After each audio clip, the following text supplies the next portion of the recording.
Hello, everyone. It's Fred Staub and Les Jackson. We are glad that you are along for the ride. We've got a great hour coming up on Cruise Control. We're going to talk about new strict federal regulations that will change what automakers will be selling in the very near future.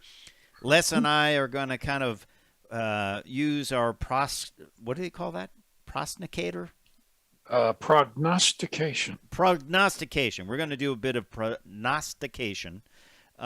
And talk about what that will mean to changes at the showroom in the near future. And I think there's going to be some big changes. Mercedes puts a big price tag on their AMG electric vehicle. It's getting out of control. It really is, but it is quite a vehicle, but we'll talk about that. And we're also going to have an As the Tesla Turns episode, Les, because yes, we are. That is what we do here, including sold-out models, which is certainly not a negative thing at all. Musk talking about total auto industry domination. That's kind of a big thing there. And one of his cars being called a drunk novice. So. Mm-hmm. Then we're also going to talk about this manufacturer, Vin Fast. Have you heard of them at all? I have not. Vin Fast, it is a Vietnamese manufacturer, but they're going to build a factory here. Yeah, North Carolina. They just announced it this week, and be interesting to see what's up with these vehicles for sure. Vin Fast. Probably a name you'll probably be on more of. I wonder what the pricing on these will be. Nobody knows, but we will have some insight on that at some point here. So that's pretty cool. And then Vegas, baby. Okay. F1 Formula One coming to Las Vegas, and I think the town can support something like that. Yeah, I think it certainly can. Vegas in 2023. I believe that has to do with the Russian Grand Prix being canceled too. And then I'm going to have an at the wheel review. It is the Infiniti QX50, and it's they call this car the Essentials, but I think it's more than the Essentials. I think that really it has everything you need in here, and I'll tell you a little bit about my experience with it, and it's I think it's one you should consider. I'll just leave it at that. So we'll talk about all that and more when we get rolling on Cruise Control. We're going to get rolling in about 2 minutes, maybe a little bit more, so stay tuned. We will be right back. Control. Your on-air automotive magazine with co-hosts Fred Staub and Les Jackson. Control. Everything you need to know about new and used cars. Control. Industry news. We'll fix or repair your car on the air. Control. Fasten your seatbelts and let us take the wheel. Now, your ride is about to begin. Control. Because you're on Cruise Control. Cruise Control. Cruise Control. Yes, indeed, we are on Cruise Control. We're ready to hit the road. This is Cruise Control, your on-air automotive magazine. And as usual, I'm here, Les Jackson. He's here, Fred Staub, as we are each and every week. And we have a bit of a ride during this hour. A lot of interesting things going on. You can bet everything's expensive. Yeah, that's for sure. I think that's it certainly is, Liz. We're going to start with new strict federal regulations. Will they change what automakers are selling in the near future? When I mean near future, in the next couple of years, we take a look at these new requirements. Got a lot to talk about there, Les. I got a lot of thoughts on it. Absolutely. And Mercedes, speaking of expensive, hangs a price tag on its first AMG electric. It's a big. Better be sitting down. Better be using some good hollow wall fasteners to hold that up. The ones that hold 100+ pounds. But we'll tell you about that as the Tesla turns. Les Jackson, one of your favorite segments here on the show. We've got a full one this hour, including good news for Elon Musk. Some models are sold out until 2023. Yep. And then he's seeking total automotive domination. He wants to build 20 million cars a year himself. Overnight. After work. No. One of his self-driving cars was called a drunk novice by a court. We'll tell you about that. Yes, indeed. And a Vietnamese SUV manufacturer called Vin Fast, they're planning to build a U.S. factory. And we have some pictures of the SUV. It looks pretty good, but of course, that's all we know about it. Yeah, check out our Facebook page for seeing those pictures. I think you'll find it interesting. I'm excited to find out what these things cost. And Vegas, baby, 2023 F1 is coming to the Neon City there, out in the desert, and they got a full course planned out. We'll tell you a little bit about what their plans are. And then I have an at-the-wheel review of a really nice vehicle, the QX50 from Infiniti. We're going to tell you all about that. It's called the Essential model, but it's actually, I think, more than the Essentials. I think it's a pretty good model, and we don't talk a lot about Infinitis, but they certainly are nice vehicles. So, hey, when we come back, though, we're going to tell you about the future of what's in the automotive showroom. So stay tuned to Cruise Control. I'm Fred Staub. He is Les Jackson. We'll be right back.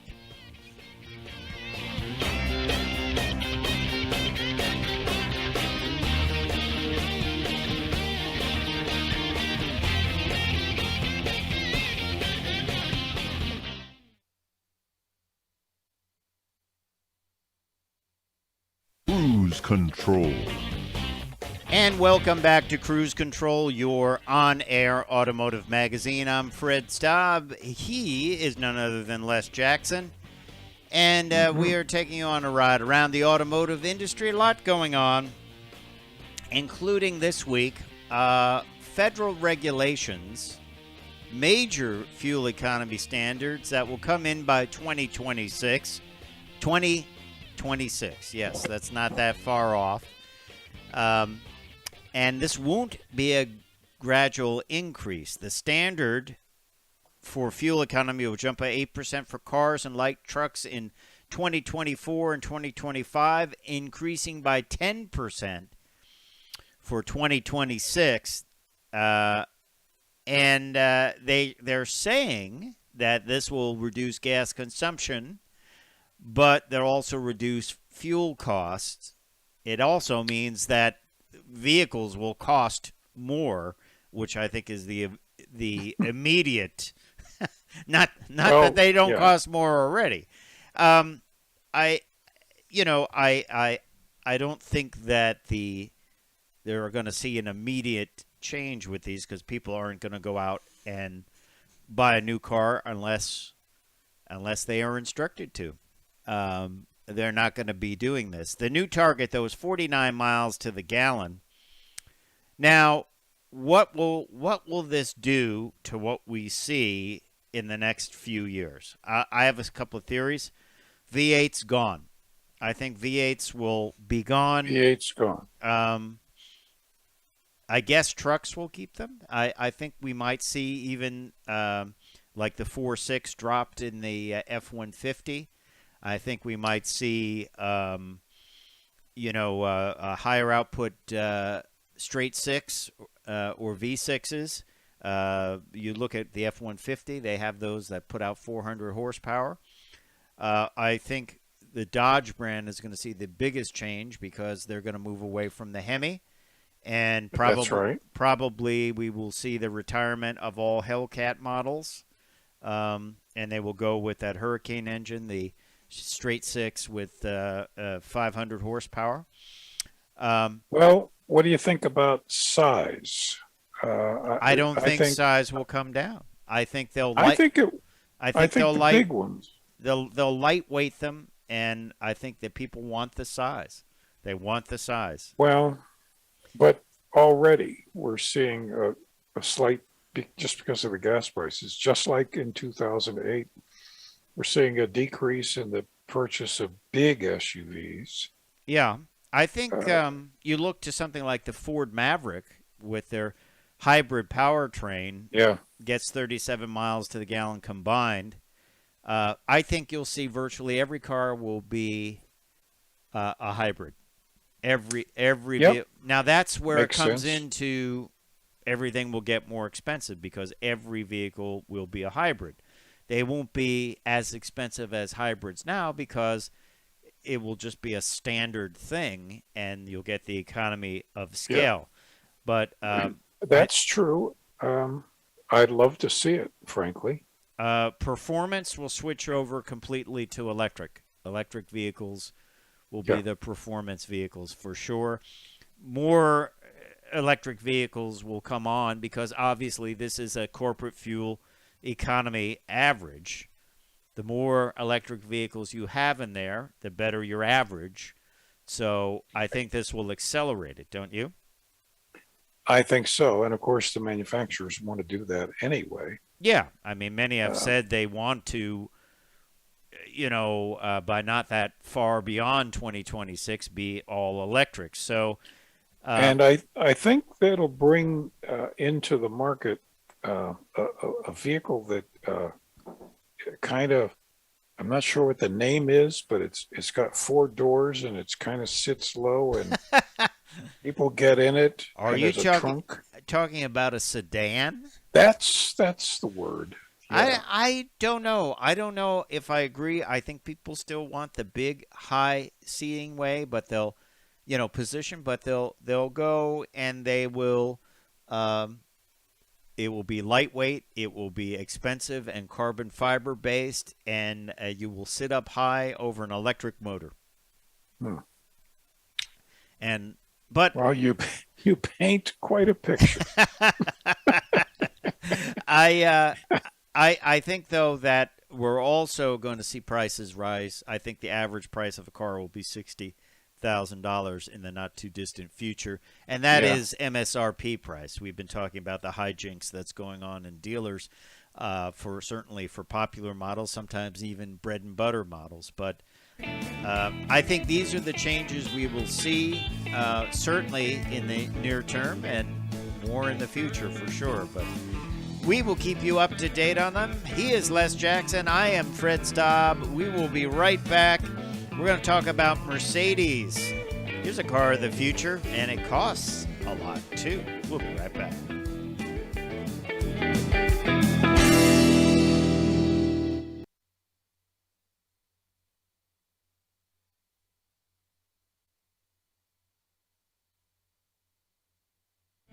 Cruise control. Welcome back to Cruise Control. Well, here it comes, gang. Uh, Ooh, here it comes. you wanted it, we've got it. The Mercedes AMG electric EQS sedan can be yours for a trivial Starting price. $147,500 That's the from price. Starting from. plus tax. And market adjustment, market price. Yep. Um, So I think you're looking at close to 200. at least. Of course, it's got the hyper screen that seamlessly displays a 56-inch curved glass surface. It's got every bit of technology you want. It's probably one of the most technologically advanced vehicles out there. And guess what? You are paying for it. Mm-hmm. And I'm sure we will start to see these things in the road soon. But $147,500, starting price, and they will arrive in the late spring of 2022. What's interesting here, interesting article in CarBuzz, they said the 2022 Mercedes-AMG EQS costs more than the Model S Plaid, that is Tesla's performance model. And the good thing is, though, for Mercedes is you get the $7,500 discount yet with Mercedes. Does anyone care about that money if they're spending that much money? Well, not anyone who can afford these. No. And there is it just boggles the mind that these things are that price. Well, granted, they're not going to sell 100,000 of these things, but there are a lot of wealthy people around who can afford these, want them. Yeah. It is. I tell you, I think what we are seeing is, the magic. I remember when the average price of a new vehicle was $35,000. First of all, I remember when that $35,000 was considered entry-level luxury. That's right. You would get a CTS 4 or something like that. That was from maybe Cadillac. 5 years ago, 6 years ago. Yeah. And now the average price of a car is $40,000. I mean, you can get them for less. Well, maybe. But it's moving quickly. Let's just say that. Speaking of the Tesla Plaid, would you like to do a little as the Tesla turns? Well, listen, it wouldn't be cruise control without that. Okay, well, let's do it. And this is not a bad thing, because we always like to say, as the Tesla turns, it's like a soap opera, but there's good things that happen on a soap opera. A lot of Teslas are sold out until 2023, and that is according to this publication called Electrek. And the cheapest Model Y long range is sold out. Model 3 is sold out. Model S, there's quite a backlog for them, so you'll have to wait to 2023. Model X Plaid buyers, as they can get their car sooner if they order the $12,500 full self-driving package. A little bit of marketing going on there.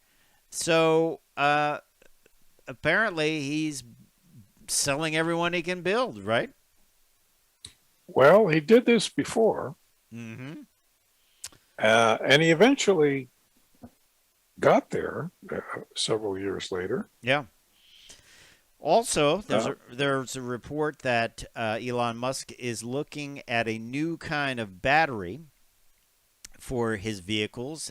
He was talking about this at the Giga Berlin factory. That's where the Model Y is built for Europe. And he's talking about working on a manganese-based battery that will be less expensive than the lithium-based batteries and will also have higher range as well. So that's a good bit of technology there, right? It is. I don't know about the long-term reliability of manganese batteries. I'll have to read up on that. Don't know about it, nope. But he also said that he would like to dominate production of cars, and the Berlin plant where he's talking could produce in the future 500,000 cars on an annual basis. He wants to build 20 million cars in 10 years and basically dominate the automotive industry. Do you think that's possible? Certainly not as the only EV manufacturer, because there's going to be a deluge of new cars, right? What do you think? Can he grow? Well, I think it's typical of Elon Musk. It's a lot of hype speech. Yeah. And for himself, for the industry, and for and for potential buyers. How far he falls short of this, who knows? Yeah. Yeah. But he can crank it up. But there's, as you said, there's going to be a lot of competition. Yeah, a lot of competition and all that. And the competition's fit and finish is just simply far better. And then Dateline Germany, a owner of a Tesla Model 3 with full self-driving capability, as he says,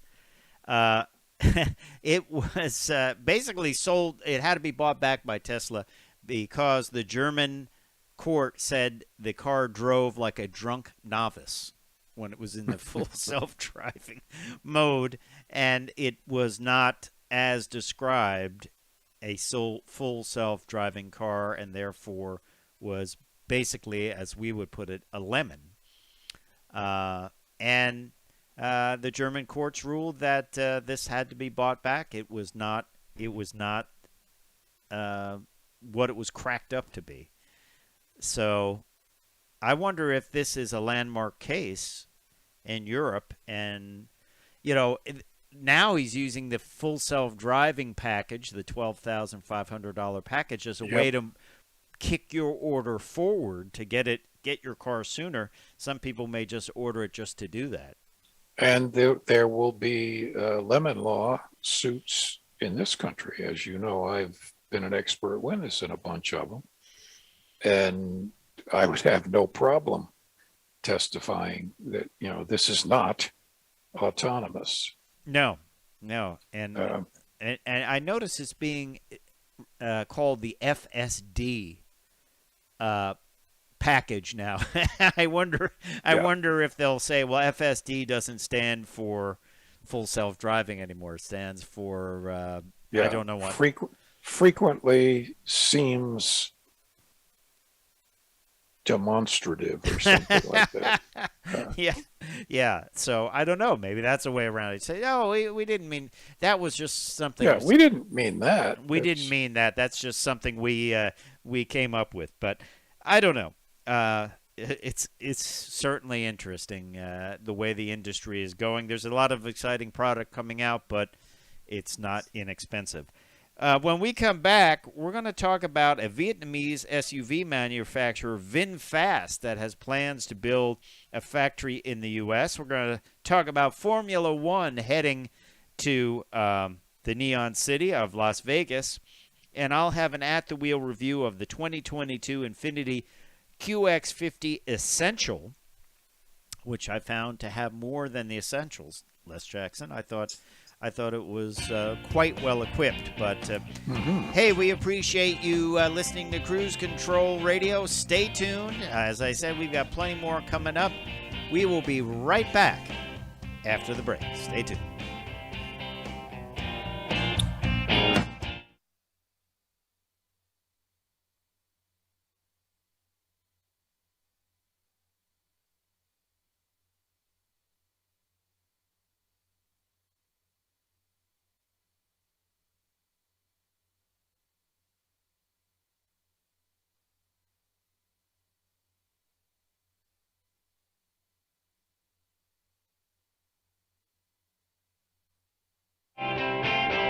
Cruise Control.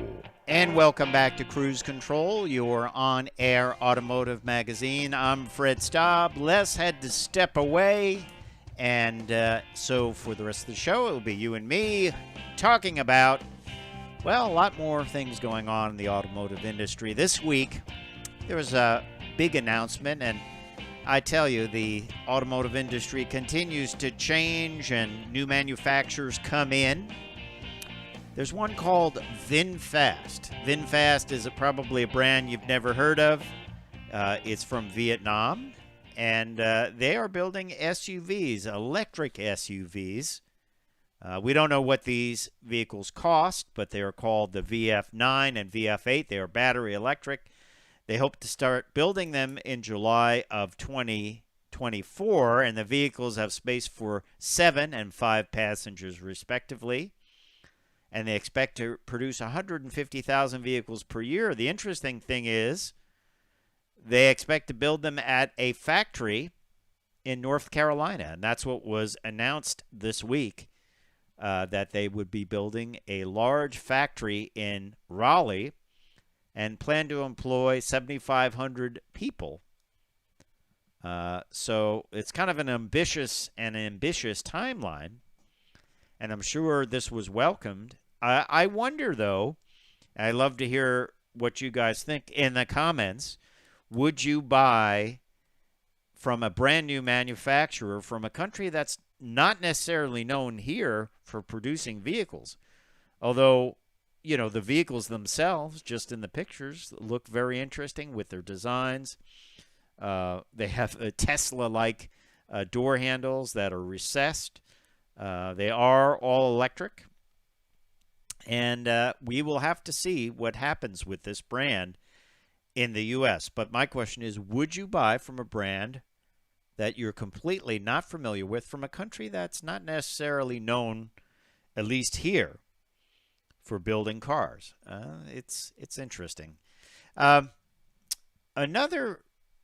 While we're selling a lot of cars and selling a lot of trucks in the automotive industry, there's also another part of the industry that we don't talk about that often, and it is the RV sector, and it is enjoying a huge backorder of orders. Winnebago has a $4.4 billion back order of RVs. And it all started during COVID-19. People wanted to buy an RV. They figured it's safer. Hey, I'm staying in a motorhome. I'm not staying in a hotel. And it's a good, safe way to travel. There's the van life concept, where people just, they're mobile now. They can work from anywhere that they can get internet. And a lot of people are doing this. Recently, they celebrated their 500,000th recreational vehicle, and it seems like the 600,000th will come sooner than planned. So they are doing very well with this huge back order of orders. A lot of the vehicles, too, are Sprinter van based. Of course, Sprinter being the Mercedes van. People like that because it's got a diesel engine, it's got all-wheel drive, and that has become an area for what people call a van life. And also lightweight towables that can be towed behind a SUV. So interesting story, interesting segment. We don't really talk about it that much, but it's certainly, when you see that growth, you have to wonder. That is pretty cool stuff. Let's talk a little tech. Ford this week showed off their smart traffic light tech and what it's designed to do. And maybe you found yourself in this situation. You're crossing an intersection. You're waiting to make a turn. You're in the middle of the intersection. And then what comes along but an emergency vehicle, whether it's a fire engine, a police car, ambulance. You don't know what to do. Do you go through the light? What do you do? Well, now a company a European company that is working with Ford has come up with a way that emergency vehicles can send a signal to the traffic light. It will change it to green or red depending on what it has to do to get through the intersection, and it will kind of help out with this. And I think probably traffic lights are one of the oldest technologies out there, at least here in the U.S. We talk a lot about saving fuel, but how frustrating is it when you're sitting at a traffic light, you're the only one on the road, it's nighttime, there's no cars coming in any direction, but you still have to wait at that traffic light, obviously, because you don't want to get a ticket and you don't want to move out into that intersection if some car could possibly be coming. I often thought that there should be a better way. I know Berlin tried a mechanism with cameras. It would look ahead. If no one was coming for the next 4 lights, it would keep the lights green. And I think we're going to definitely see, as this system from Ford uses, the vehicle-to-vehicle communication. When that happens, there's no reason to be sitting still at a traffic light in the middle of the night when no one's around. And just being dependent on an old school mechanical timer that doesn't take into account that no one's around and you're just sitting there. So I think it can work the other way too. If there's a lot of traffic, it can keep the light going, keep it green longer to clear out the traffic. I think we're going to see big improvements on that. I also think it's a great way to save fuel because just sitting around, and it's going to save time too. So it's a great way to save fuel and help people move around a lot faster and more efficiently. So, but that is for smart traffic light. They do have similar systems to this and are used on fire engines where it's kind of an old school thing. It's been around for a long time where they can send an infrared signal to a receiver on top of a stoplight to make it go green or red or whatever they want it to do. But this would be taking that technology just a little bit further and making it a little bit more advanced. And when we get that vehicle-to-vehicle communication, as will be coming very soon, it's a key feature that's needed for really moving up to autonomous driving. When we get that, I think we will see traffic light technology really get a boost. So we'll keep you informed on that. Another thing we want to keep you informed on is Formula One. Formula One has had a few races, of course, in the U.S., and one, of course, a long while ago was at the Indianapolis 500 Speedway, and then there are a few more that have happened in the past, including Circuits of America and in Texas, and the Miami Grand Prix on the East Coast. But now there's going to be a Las Vegas Grand Prix, and it will be coming in November of 2023. I think it's a pretty interesting idea that Vegas would do this. Certainly they have a great layout that will be around, go down the strip and around. I think it's going to be pretty exciting. It is 50 laps of a 3.8-mile circuit that will be completed using only 14 turns. Most of them are high speed. So I think this is going to be pretty exciting to see this come to Las Vegas. It's certainly a showy form of racing, and it is one that would fit the idea of Las Vegas and the kind of attitude of Las Vegas. And I'll be interested to see how this works out. It could be something that we see a lot more of. But you think of the cost that Formula One has to spend to move all these cars around, all these teams around the world. It's pretty intensive, and it's good to see that they'll be doing a few more races. I guess they'll also do the races still in Miami and the Circuit of America as well. So they'll have like a little 3-race stretch in the Formula One season that will kind of fill up the schedule. So good news. Hey, you're listening to Cruise Control, your on-air automotive magazine. I'm Fred Staub. Normally Les Jackson is here with me. He had to step away a little early, but we still got plenty to talk about, including Chevy adding a Pursuit-rated Silverado to their fleet. The Pursuit-rated F-150 Ford has been a hit with police departments.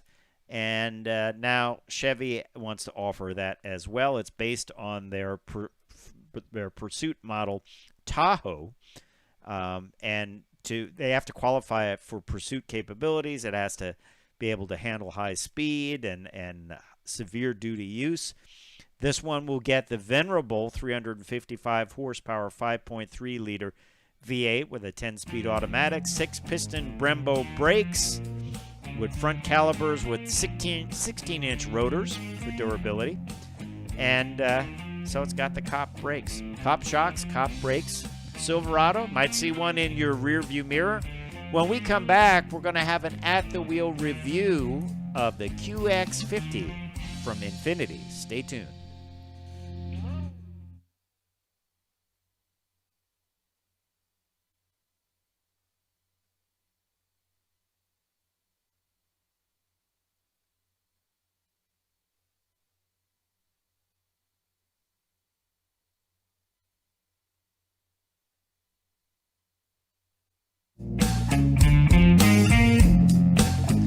welcome back to Cruise Control, your on-air automotive magazine. One of our favorite segments here involves at-the-wheel reviews, and we're lucky to bring them to you. We do some real-world at-the-wheel driving and talk a little bit about it. This one was the Infiniti QX50, and it is a model called Essential, which is, I kind of thought it was a name that really didn't do the vehicle justice, because it's more than essential. It should have been Infiniti QX50 everything you need, because there was a lot on this vehicle. And it was one of the newest vehicles in the fleet. I have to say it had only 716 miles on it when I got it to review. And it was certainly one of the newest vehicles with low mileage, and I think that it really impressed me that the fact that this thing was so clean, and really, Patrick, if you could drop that music, that would be great. I'm just gonna say, I think the music is still going. There you go. Thank you. One of the things that you've noticed right away on this Infiniti QX50 is the fact that it feels like a luxurious vehicle. It is heavy in a good way. The feel of the doors, the feel of the interior, the feel of the steering. It is a quality piece for sure. The interior, I thought, really batted above its price point. It had a couple of interesting things with two displays on the inside, where one display was used to handle simply the navigation and the backup camera and the variety of screens views that you could get with this model by turning the knob on the console. And then there was another screen that completely was used just for infotainment. Out back, there was good room in the rear seat. You got a couple of USB ports. I also like the fact that I could see out of the back window. Even though it was small and sort of rounded on the edges, you could still see really well. There was rear visibility. A great glass roof, complete glass roof on this model. And the storage was great as well, because it was very high in the back. You could stack up a lot of different pieces of luggage and things like that. Great looking vehicle on the outside. Of course, it's got the traditional kind of chrome work that you would find on an Infiniti, on the whole Infiniti lineup. And the front end looks just like every Infiniti you've seen, with that distinctive grille.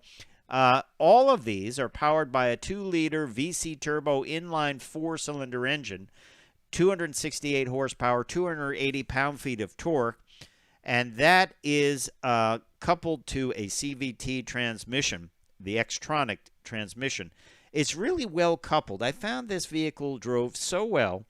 There was none of the herky-jerkiness. The engine wasn't screaming away like certain early CVT transmissions would.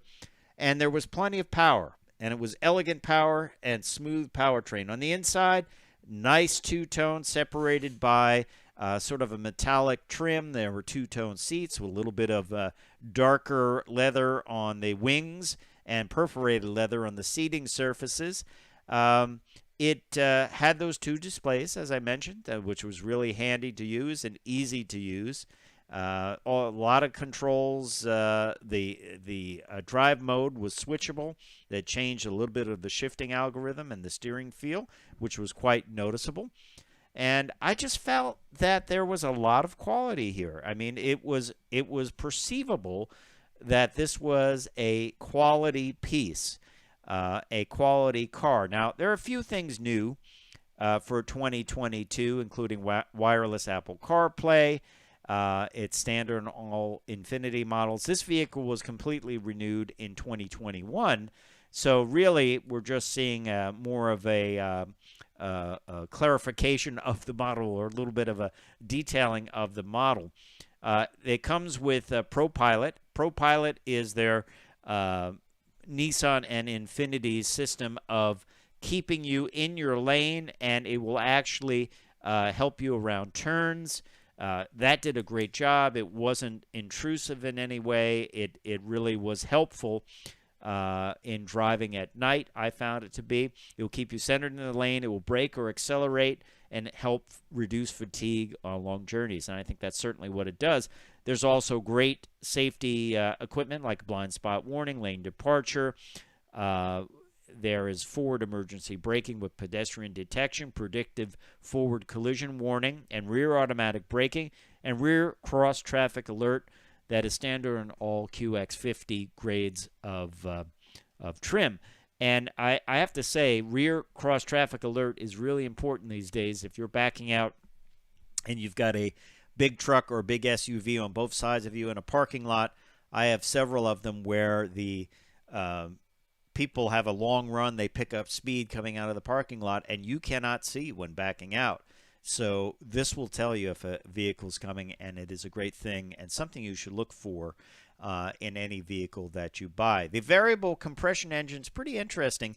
It can change the compression. I believe they do it by lengthening or shortening the connecting rod mechanically with a linkage that is on the camshaft. It's nothing that you don't feel this changing. It's just going on the inside of the engine. But it means that they can have a small 2-liter 4-cylinder engine put out 268 horsepower, 280 pound-feet of torque. And once again, the drivetrain was very smooth, really a good vehicle for driving on the road for sure. Let's talk about a few things on it. Fuel economy. Fuel economy, not bad. 28 estimated highway, 22 city for an average number of 25.